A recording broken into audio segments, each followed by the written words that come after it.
Hi everybody, Dan Illman, Matt Bernier. The feature race at Golden Gate Fields on Saturday is the Grade 3 San Francisco Mile. It is a tremendous betting race. If you want to play it from home, if you're looking to get out from a tough day of wagering on Dubai World Cup or Florida Derby, or looking to just parlay your winnings into even more, DRF Bets is where to go. $150 sign-up bonus, drf.com/join, promo code TV150. Here's the field of salty turf horses based on the West Coast for the prestigious Grade 3 San Francisco Mile. $200,000 is the purse. Again, it's a really great betting race, Matt, when you got a horse, the number 1, Editore, 6-1 on the morning line, and all he's done in his last 2 races is finish third to the top 2 turf horses in Southern California. Yeah, I was going to say, I mean, you want to talk about value. If you get 6-1, that might be enough to just run to the windows and bet him blindly just based on the company that he's been keeping. I think getting back to this mile distance is going to be beneficial, and obviously getting away from It's in the Post and Hayabusa 1 is going to be beneficial as well. Had a spot of trouble 2 starts back in that San Gabriel. We'll find out what we get from him and ultimately what kind of price you're offered in this spot. But I agree with you. I wouldn't want anything too short in a race like this. He ran really well in the San Marcos. Yes, there was a big pace, but he made a big wide move on the turn. He really tried to win that race. And then those 2 horses, It's in the Post, Hayabusa 1, they came back to run 1-2 in the San Luis Rey last week. Buyers of 103, 101 respectively just ran away from Editore. Good inside post, expected good pace again. I'd expect Editore to run really well. Frank Conversations, the 3-1 morning line favorite in here, despite not having raced since early October. That was the Grade 2 John Henry Turf Championship, where he was no match not only for It's in the Post, but Prime Attraction, who came back to earn a triple-digit buyer when winning the Native Diver on dirt. Couldn't find any excuses for Frank Conversation in that race. He was up close to a moderate pace and didn't fire. But I think this time around, the Connections are going to try something different. I think they're going to take him back off what should be a fast pace, and I like him cutting back in distance. I don't like the layoff. Yeah, the layoff is a major concern if you're going to get the good Frank Conversation. You know that when he's right, his buyers are certainly fast enough to win here. You're right. It'll be interesting to see also how they play this, because with those speeds to the outside, if you just let them clear off, if there's a scenario where he tucks into the pocket and kind of get first run, I'm not saying he's going to be a deep closer, but he could work out the best trip of them all in here. I wouldn't be surprised if Syntax is sitting on a really big race for Phil D'Amato. You could argue this horse was best in the Whittingham back in May, where he had all sorts of traffic in mid-stretch, altered course sharply to the rail, and a couple of strides after he was 5 lengths in front with a giant gallop out. He returned off a lengthy layoff in the Kilroe Mile last time out, a race that had a nice pace, but it just looked like they took him to the back of the pack. They let him run on through the stretch. I think it was a nice tightener for this. And again, there are no Bowie's Heroes. There are no world approvals in this spot.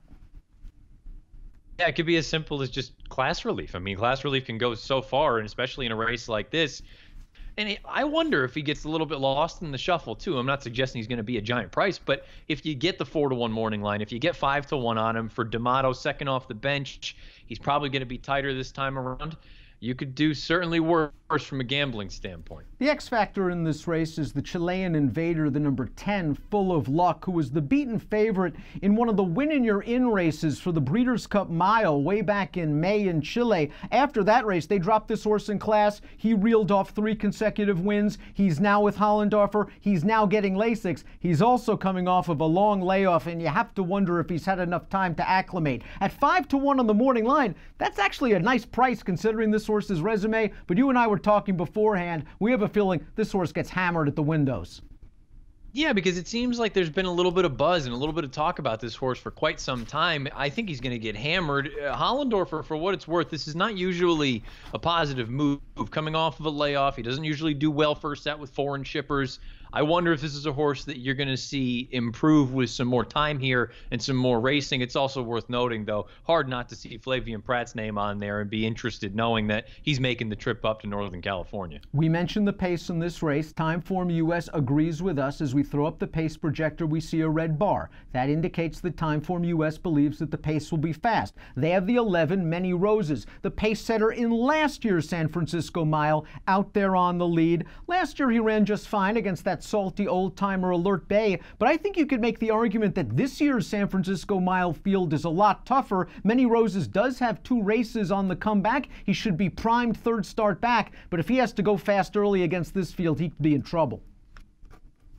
Yeah, I agree with you. I kind of feel like looking back at last year's race when he probably had things a little bit more his way and he still wasn't good enough. Now he's facing arguably better competition with probably more pace pressure early on. I don't love his chances. Don't sleep on Mr. Rory. That's something we've learned over the years. He won the Rainbow Stakes at 38-1. He won the Eddie D Stakes at 22-1. Last time out in the San Marcos, I think it's probably best to draw a line through the race. You look at those Timeform US pace figures, just all in red. It was a really fast pace, and for him going 1.25 miles, he just had no shot. I think you can make a case where he has some back races, and if he lets this 11 go and the pace isn't too fast, he could actually be in with a big chance at a big price turning into the stretch. Yeah, if you kind of look at it and say, let the 11 go, I'll sit just off the flank and try to take this thing over turning for home. Why not? He is made hay at big numbers in the past, and he's also shown that he doesn't absolutely have to have the lead, particularly that run in the ADD going down the hill. I know that was an entirely different configuration, but it's at least nice to know that he doesn't have to have the lead. Hollendorfer has the X Factor from Chile. He also has Grecian Fire coming off of a win in a Tapita optional claiming race. You look at this horse's overall body of work, you think he might actually be better on the synthetic. Yeah, I mean, he's won 2 so far, but I also kind of wonder overall, sure, he likes to go out, he's an honest horse, wins some races. From a speed figure standpoint, boy, he's on the slower side. Let's talk about the 5, Camino del Paraiso. There was a fast pace in that unusual Heat Turf Classic last time out, and Camino del Paraiso made an early wide move and looked like he was really rolling entering the turn, and then a horse to his inside took a bad step. Camino del Paraiso had to check and lose a little bit of momentum. He then re-rallied, made the front, and then he turned into Camino del Paraiso, and he found a way to lose. He hasn't won a race since October 22nd, 2016. Do you look at that last race and say, promising performance despite trouble, might have won if he didn't have to steady on the turn, or are you saying this horse is best played underneath? Well, I'm going to lean toward underneath, but I also do wonder about that last run. The pace situation certainly helped his cause a little bit, and the fact that he continued on and was as close as he was with a little trouble was heartening, but he swapped leads down the lane, and I wonder if that 9 furlongs was just a little bit too far for him.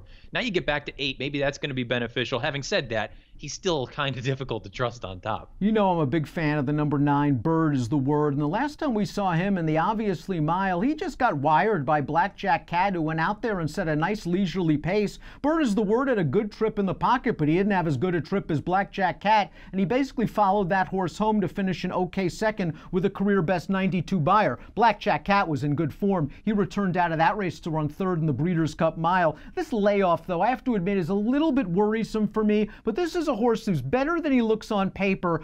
He usually outruns his odds.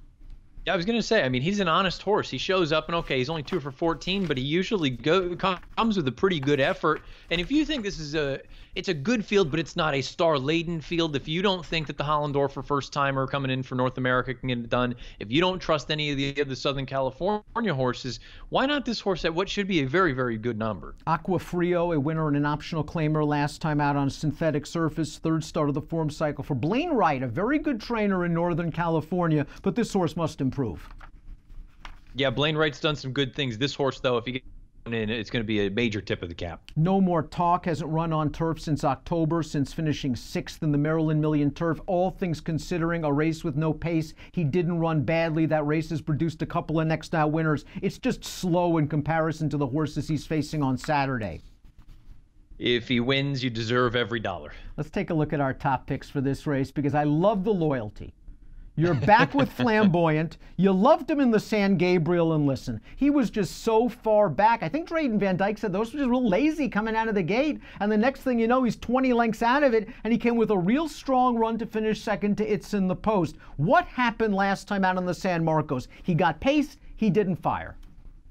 He didn't run a lick. He didn't pick his feet up at any point. And like you say, the pace, you can't use that as the excuse. I still don't think 1.25 miles is really what he wants, but it's just they've given a little bit of time. He's got a number of weeks off now between races, and I'm wondering if you get back, if you tell me he can run the San Gabriel again, I think that's enough to win in here. I think a mid to high 90 is going to be good enough to get the job done. I've always said I like him better at these middle distances as opposed to 1.25 miles, 1 3/8, 1.5 miles, whatever it may be. I like him between 8 and 8.5, maybe even 9. I just wonder if a combination of class relief, shorter distance, a little bit of time off, I'll take one more shot with him. I know he's run third 10 times. I'll give him one more shot. You'll go with Flamboyant. This is a spread race for me, man. I'd have to use all 4 of my top picks in multiple race wagers. I'll go with the 2 Frank Conversation. Versatile running style. I like him turning back to a mile. I think they take him back and try to make one run. I got to use Editore off of his form lines against Ince in the Post and Hayabusa 1. I got to use Syntax. I thought he was best 2 starts back, and now he has a race under his belt this year.